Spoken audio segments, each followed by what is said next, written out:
آج قرآن وہی ہے، آج حدیث وہی ہے، اور دین قرآن و سنت ہی ہے، لیکن اس قرآن و سنت کو سمجھنے سمجھانے کا جو مسئلہ، اس ذمہ داری کو نبھانے کے لیے اللہ تعالیٰ نے علماء کو رکھا ہے۔ اور آج اگر یہ تفصیل آپ کی سمجھ میں آ رہی ہے تو پھر آپ کو یہ بھی سمجھنا چاہیے میرے بھائیوں کہ ہماری اور آپ کی زندگی میں ہم اور آپ واقعی معنوں میں قرآن و سنت سے جڑنا چاہتے ہیں، دین سے جڑنا چاہتے ہیں، صحیح دین سے جڑنا چاہتے ہیں، صحیح انداز میں جڑنا چاہتے ہیں، تو پھر اللہ تبارک و تعالیٰ نے دین سے جڑنے کے معاملے میں علماء کو واسطہ بنایا۔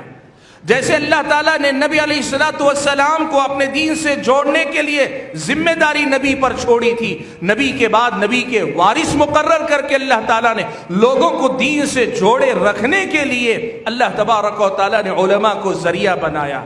لیکن یہ ذریعہ کیسے؟ قرآن و سنت امام ہے، قرآن و سنت سب سے اوپر ہیں، اور علماء کی ذمہ داری اسی قرآن کو سمجھانا، اسی حدیث کو سمجھانا، اسی کی روشنی میں نئے مسائل کی وضاحت کرنا، یہ علماء کرام کی ذمہ داری ہے۔ میرے بھائیوں، آج کے دور کے جو فتنے ہیں نا، ان فتنوں میں سے بہت بڑا فتنہ میں آپ کو بتاؤں، اس امت میں جو سب سے پہلا فتنہ اٹھا نا، اس فتنے سے اس کا آغاز ہوا، اور آج کے دور کا بھی بڑے سے بڑا جو فتنہ ہے نا، وہ فتنہ یہی ہے کہ لوگ امت کو علماء سے کاٹنا چاہتے ہیں، امت کو علماء سے دور کرنا چاہتے ہیں، اور جب علماء سے لوگ دور ہو جاتے ہیں ان کو اندازہ بھی نہیں رہتا، خود بخود دین سے دور ہو جاتے ہیں۔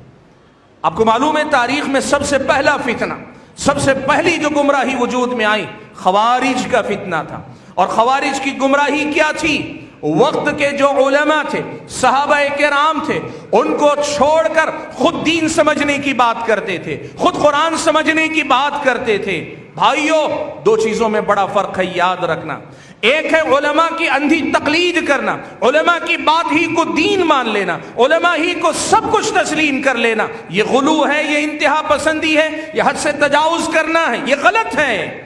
لیکن ہم کسی کے مقلد نہیں، ہم قرآن و سنت کے پیروکار ہیں، ہم قرآن پہ عمل کرنے کی دعوت دیتے ہیں، ہم حدیث پہ عمل کرنے کی دعوت دیتے ہیں۔ اس نام سے آج سوشل میڈیا پہ کچھ ایسے فتنے بھی اٹھ رہے ہیں جو خوارج کے طرز پر دین کی جو تفہیم و تشریح صحابہ نے کی، تابعین نے کی، تبع تابعین نے کی، اور اسی سلسلے کو علماء امت کو سمجھا رہے ہیں، اس سارے حصے کو لپیٹ کر خود اپنے آپ کو کہتے ہیں قرآن ہے، سنت ہے، پھر میں اس کا سمجھانے والا ہوں۔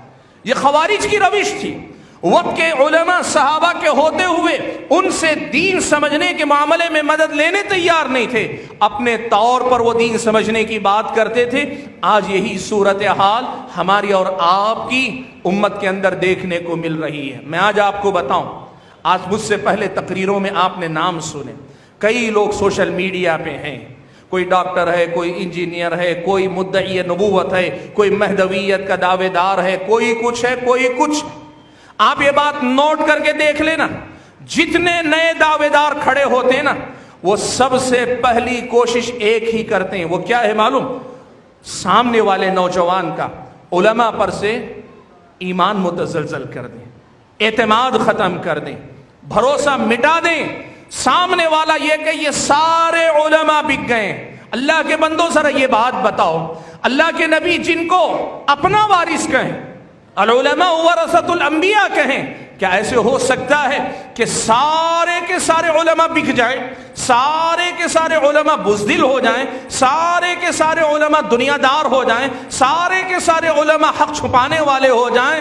یاد رکھو اللہ کے بندو، یہ اللہ تعالیٰ کا دین ہے، یہ امت محمدیہ امت مرحومہ ہے، اللہ کا رحم و کرم اس کے ساتھ ہے۔ اللہ تعالیٰ کبھی اس امت کو بے یار و مددگار نہیں چھوڑے گا۔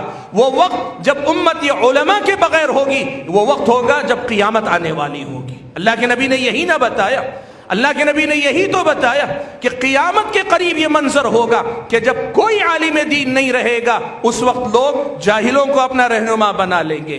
اس کا مطلب یہ ہوا قرب قیامت تک اللہ تبارک و تعالی امت کو علماء سے محروم نہیں رکھے گا۔